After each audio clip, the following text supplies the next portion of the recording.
Hola, jovencitos y jovencitas. Vamos a ver esta parte de anormalidades cromosómicas de estructura, ¿no? Ya vimos anormalidades cromosómicas de número. Ahorita vamos a comenzar a ver anormalidades de estructura. Entonces, estas alteraciones se configuran cuando hay quiebre y fusión de segmentos cromosómicos y eso ocurre de manera novedosa. Entonces se generan estructuras nuevas, por ejemplo, se pueden generar fragmentos acéntricos, o sea que se corta un pedazo de cromatina, ¿no? Pero sin centrómero. Por supuesto, eso se va a perder. O cromosomas dicéntricos, ¿no? Donde se genera un cromosoma, pero con dos centrómeros. Por supuesto, ese va a ser un cromosoma muy inestable durante la división celular y por tanto, eso termina en que hay pérdida de material cromosómico y finalmente puede haber muerte celular. En las alteraciones estructurales básicamente se clasifican en deleciones, duplicaciones, isocromosomas, inversiones, inserciones y translocaciones. Aquí vemos unas imágenes pues de este tipo de alteraciones, pero ahorita vamos a verlas en detalle o más en detalle. ¿Qué son deleciones? Pérdida de cromatina de un cromosoma. O sea, cuando hay una delesión hay una monosomía parcial. Parcial, ¿por qué? Porque no se está perdiendo todo el cromosoma, sino un pedazo o un pedacito. Va a depender de dónde.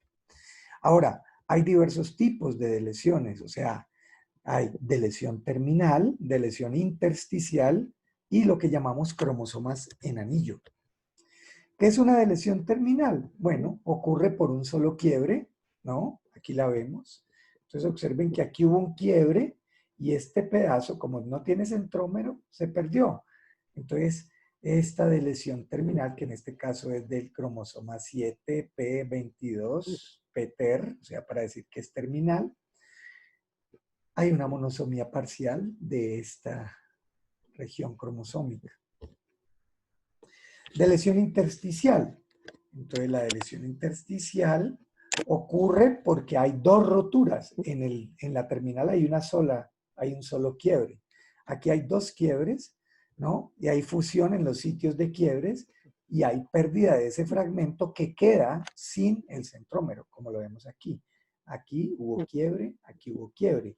Este pedazo se pierde porque no tiene centrómero y esto de aquí se fusiona con esto de tal manera que el cromosoma, ustedes ven, está más acortado y el patrón de bandas ha cambiado. Lo mismo ustedes no pueden ver aquí. Listo, cromosomas en anillo. O sea, ¿cómo surgen? A partir de roturas sobre cualquier lado del centrómero y fusión en los puntos de quiebre del segmento céntrico. Esos segmentos distales de la rotura se pierden de tal modo que los individuos con cromosomas en anillo tienen deleciones tanto del brazo Q, ¿cierto? Como del P. Aquí lo vemos. Entonces ustedes ven que aquí hubo una rotura, ¿no? Por ejemplo, aquí hubo esta rotura, mírenlo aquí, sí. Hubo una rotura aquí, este pedazo se perdió, o sea, la rotura fue en P, este pedazo se perdió y se fusionó, como lo ven aquí. ¿Sí? Esto es P, ¿no? Y aquí ya es Q, mírenlo. Esto es Q ya. Todo esto ya es Q. Entonces, un individuo con anillo, un cromosoma en anillo, va a tener una delesión, ¿no? Una pérdida de cromatina. Y además, pues, una figura muy particular del cromosoma que hace, pues, que responde muy seguramente por un fenotipo clínico. Listo, ejemplos clínicos. Se han documentado de lesiones de muchos segmentos en cariotipos, pues. Una lesión citogenéticamente detectable en la eucromatina va a generar fenotipo normal. ¿Por qué decimos que sea si es detectable? Porque si es detectable en la eucromatina, que hay en la eucromatina genes, por lo tanto se ha perdido información genética, ¿no? Características clínicas reconocibles son secundarias, por supuesto, a la pérdida de un área crítica del cromosoma involucrado. Normalmente puede ser una banda o una subbanda en el cromosoma. Aquí vamos a dar algunos ejemplos de lesiones, como el síndrome Maullido de gato, o el síndrome Wolff-Hirschhorn, o el cromosoma 14 en anillo, o incluso vamos a hablar de síndromes por microdelección, donde se pierden pedacitos de cromatina muy pequeños que normalmente no son detectables al cariotipo. Y por tanto hay que visualizarlos con otro tipo de técnica, como por ejemplo el FISH. Aquí tenemos el ejemplo de un niño con síndrome Maullido de gato. Fue de hecho la primera de lesión autosómica descrita. Los infantes tienen cara redondeada, lloran, y el llanto es como de gato, por eso se les puso así, el síndrome Maullido de gato. Ese llanto desaparece con el tiempo, pero hay defectos cardíacos y hay retardo mental severo. Este es el mismo niño, ¿no? Y ustedes ven, la mayoría de los afectados tienen una mutación, ojo con este dato, ojo, tienen una mutación nueva, ¿no? O sea, ocurre en el feto, ¿no? No es heredada, de una cantidad variable del brazo corto del cromosoma 5, es en 5P, donde el área crítica es 5P15. Entonces aquí tenemos un cariotipo, ¿no? De un niño con Maullido de gato, donde hay de lesión 5P14.2, donde ahí hubo un corte. ¿Okay? Aquí lo vemos, ¿no? Aquí hubo el corte, aquí se perdió esta información genética. ¿De acuerdo? Y eso responde, pues, por el síndrome en particular.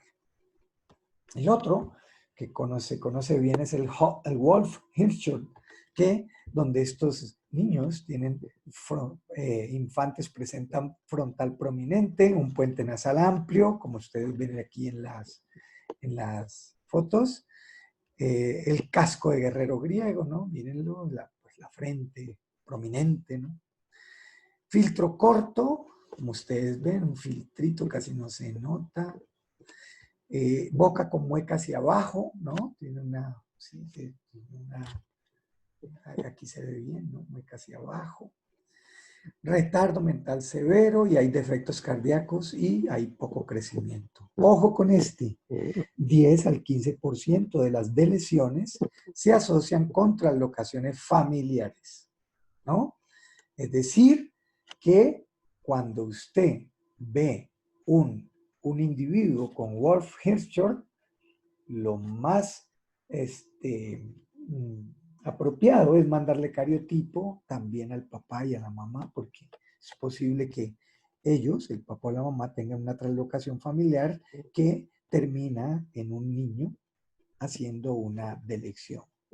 Entonces aquí tenemos que la región esencial en el síndrome Wolff-Hirschhorn es 4P16. Aquí vemos este cariotipo donde claramente se pierde esta región, ¿no? Si ve que es una región, o sea, estos son ejemplos de lesiones terminales. Ahora, otro ejemplo es el cromosoma 14 en anillo. Aquí lo ven clarito, ¿no? Un cariotipo de este jovencito, del cromosoma 14, formando un anillo. ¿De qué va a depender las características clínicas? De dónde ocurre el quiebre, o sea, de qué cantidad de material genético se pierde. El que más se observa con frecuencia es 14P11 y 14Q32, ¿no? Cualquiera de esos cortes formaría el cromosoma 14 en anillo. Niños pueden tener características dismórficas leves, frecuentes ataques y una ocurrencia variable de retardo mental, ¿no? Aquí en este caso se pierde un corte en ambos y se fusionan, como ven aquí. Listo, pasemos a los síndromes por microdelección. Bueno, en los síndromes por microdelección hay deleciones pequeñas que para el diagnóstico citogenético requieren de bandeo de alta resolución, no lo resuelve un bandeo convencional, o preferiblemente, pues, FISH. Entonces, un ejemplo es el Prader-Willi. Características del síndrome evolucionan, pues, después del nacimiento. Normalmente son en la infancia, hay una hipotonía profunda y hay pobre alimentación en el primer año. Diagnóstico diferencial incluso incluye sepsis, anormalidad metabólica o miopatía. En la niñez temprana, entre segundo y tercer año, desarrollan apetito insaciable y obesidad troncal, como lo ven aquí. Manos y pies son pequeños, cara tiene estrechez bifrontal, ojos en forma de almendra, como lo ven aquí, ¿no? Y en la mayoría hay retraso en el desarrollo. La niñez tardía, sin terapia hay una obesidad, pues la obesidad se incrementa y con la edad desarrollan problemas de comportamiento y también episodios de rabia. En el tema cromosómico de este síndrome Prader-Willi, aprovechamos y recordamos lo siguiente, ¿no?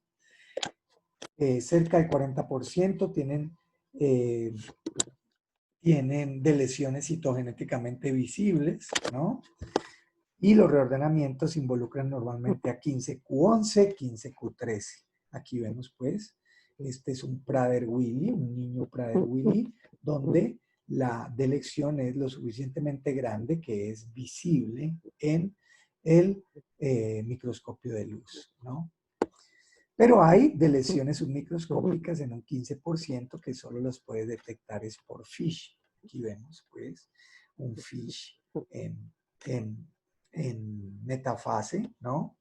Donde aquí vemos que se utiliza rodamina brillante que señala las flechas y hay señal de hibridación para sonda de región Prader-Willi, pero también para identificar cromosoma 15. Y ustedes ven que aquí hay dos y aquí solo hay una, lo cual sugiere que efectivamente este individuo está presentando una delección submicroscópica y pues se confirma la sospecha de Prader-Willi. El 25% de casos restantes ocurren por disomía uniparental de cromosoma 15 sin ninguna delección, ¿no? En estos casos, la causa del fenotipo Prader-Willi, ya lo sabemos, ya lo hemos dicho, es porque no se expresan genes improntados en la región crítica. Acuérdese que hay ciertos genes que se heredan de manera diferente cuando provienen de la mamá es una cosa y cuando provienen del papá es otra cosa. ¿Por qué? Por la improntación, porque la improntación silencia esos genes. Síndromes de microdelección que demuestran pérdida de cromatina de un solo padre. Entonces tenemos la proporción de niños con síndrome Prader-Willi tienen disomía uniparental del cromosoma 15 materno, mientras que hay otro síndrome que se llama el Angelman, donde la disomía uniparental es porque este individuo tiene los dos cromosomas 15 son paternos. Bueno, nosotros ya habíamos hablado de esta gráfica donde mostrábamos pues la disomía uniparental, ¿no? Entonces aquí como ambos cromosomas 15 son maternos, entonces estos están improntados, inactivados, no hay expresión de esos genes y el individuo desarrolla Prader-Willi.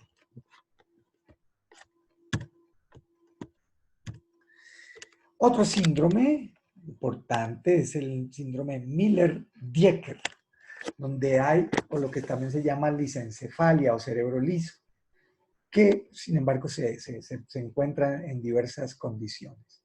Pero este síndrome Miller-Dieker se refiere a lisencefalia y características dismórficas muy particulares como microcefalia frontal alto, que se asocian con una pérdida de material genético en 17p13.3. Estos niños mueren a temprana edad. Y aquí vemos, pues, un par de cromosomas 17 visualizados con bandeo G y que pertenecen a un niño con síndrome Miller-Dieker. Observen que aquí este cromosoma no tiene todo este material genético, lo ha perdido.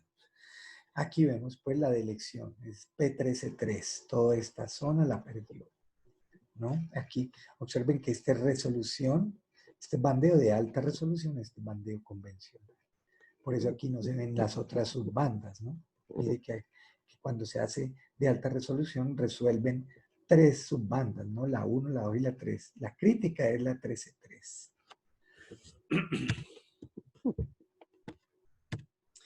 Bueno, ¿cuáles son los riesgos de recurrencia para los síndromes de elección? Los riesgos de repetición, entonces, son insignificantes, ¿no? Si es mutación nueva.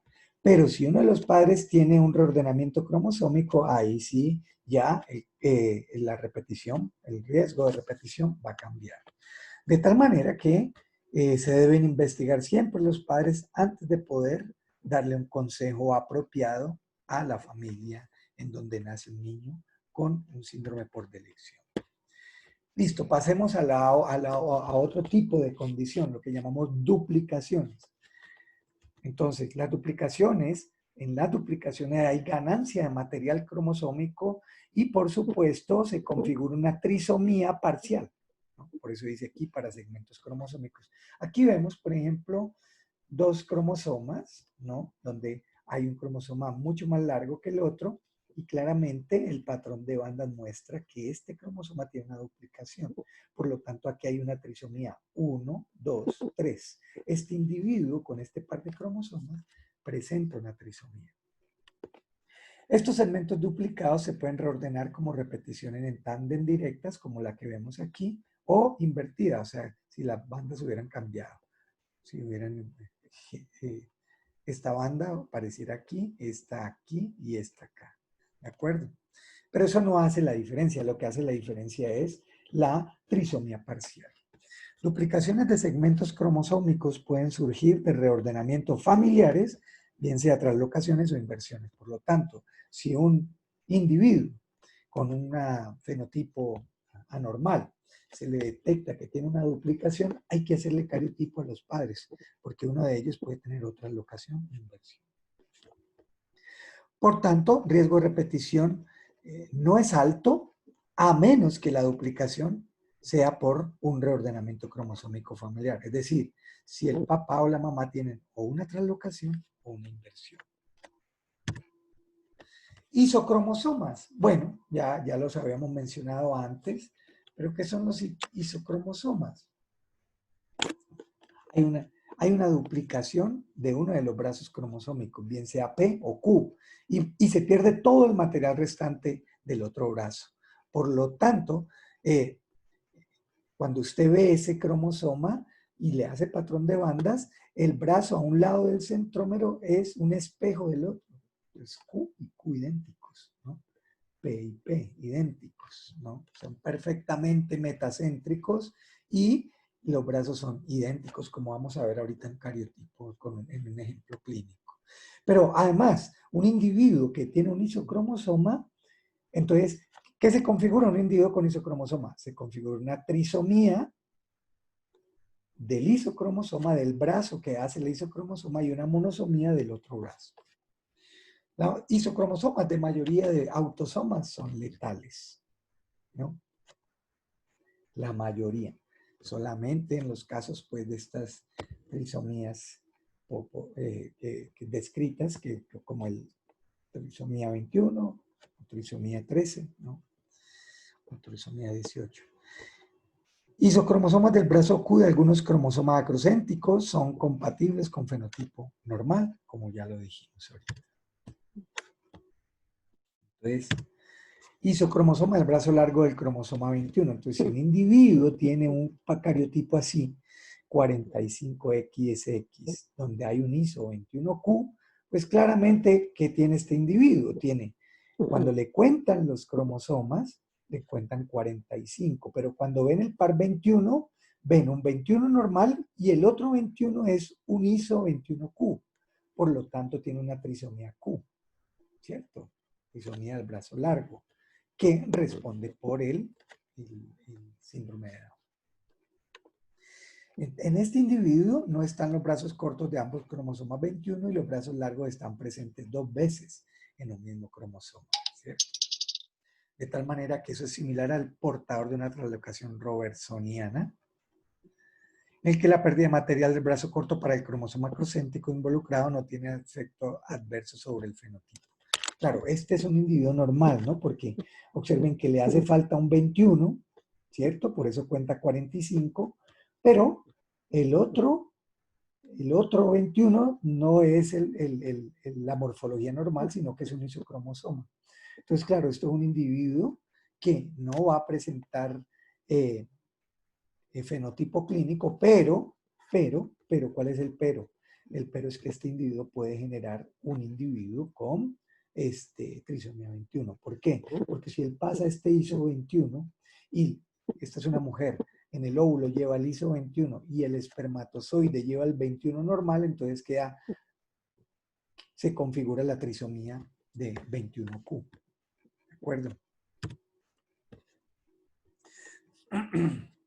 Ahora, ojo con este dato. Si un cromosoma o un área está improntada, situación de disomía uniparental creada con un isocromosoma va a tener consecuencias clínicas. Por ejemplo, un isocromosoma 15Q materno va a generar síndrome Prader-Willi. Claro, si el cariotipo es 45, XY, por ejemplo, iso 15Q, pues y es materno, entonces va a desarrollar Prader-Willi, sin duda, ¿no? ¿Por qué? Porque no tiene versión paterna del 15. Ahora, en el caso de síndrome de Turner, el 10 al 15% de esta condición se observa el cariotipo isocromosoma XQ. Y aquí lo vemos. Miren el isocromosoma XQ. Mírenlo aquí, esta es una mujer, ¿no? Cariotipo. Aquí ven el brazo P, el brazo Q, y aquí vemos Q y Q. Mire que este es un espejo. Mírenlo, vean, este es un espejo, ¿sí ve? Entonces, aquí está Q y aquí está Q. Entonces, claro, este individuo, en vez de tener 2Q, tiene 3. 1, 2, 3. Y en vez de tener 2P, tiene 1. Un P. ¿De acuerdo? De tal manera que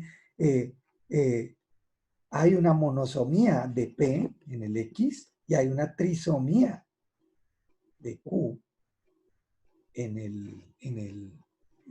hay una trisomía de Q en el X, que responde por un cuadro clínico idéntico al síndrome de Turner, 45X. ¿Cómo se genera un isocromosoma? Entonces, lo que sucede es que hay un error en la división centromérica, en vez de ocurrir, normalmente ocurre en ángulo recto a la separación normal. Entonces aquí lo vemos, esta es la separación normal, ¿no? Aquí se separa y queda PQ y aquí PQ, pero si ocurre en ángulo recto, ¿sí ve? Si en vez de ser así, la división es así, entonces va a generar, ¿no? Va a generar iso-P, ¿no? Y va a generar iso-Q, como lo vemos aquí. ¿Sí lo ve? Iso-Q, iso-P. ¿De acuerdo? Eso es lo típico. ¿Cómo es el riesgo de repetición cuando hay un isocromosoma? Si uno de los padres tiene un isocromosoma para un autosoma, el riesgo de descendencia trisómica es del 100%. Miren el dato, ojo con eso. Por eso a todo individuo, porque es posible que digan, no, pero pues ¿para qué vamos a hacerle cariotipo a este niño si clínicamente es un Down? ¿No? Si es efectivamente está presentando síndrome de Down clínicamente, claramente se explica que es un Down. Bueno, el problema es que usted no sabe qué tipo de Down es. ¿Por qué? Porque acuerde que hay trisomía libre 21 o en otra presentación. Por ejemplo, si viene con ISO 21, a ese niño si tiene un ISO 21, que hay que hacerle cariotipo a los padres y esos padres van a tener un riesgo de repetición de un niño Down del 100%. Cada vez que haya embarazo van a tener ¿cómo se llama? Un cigoto con trisomía 21 por isocromosoma. Y también va a generar gametos nulisómicos. Por lo tanto, los gametos nulisómicos, recuerden que cuando son fertilizados generan monosomías. Y recuerden que las monosomías son letales, ¿no? Las monosomías autosómicas son letales. Y los gametos disómicos fertilizados, pues van a generar las trisomías, ¿cierto? Bueno, muy bien. Hasta ahí era que yo quería que presentarles esta clase.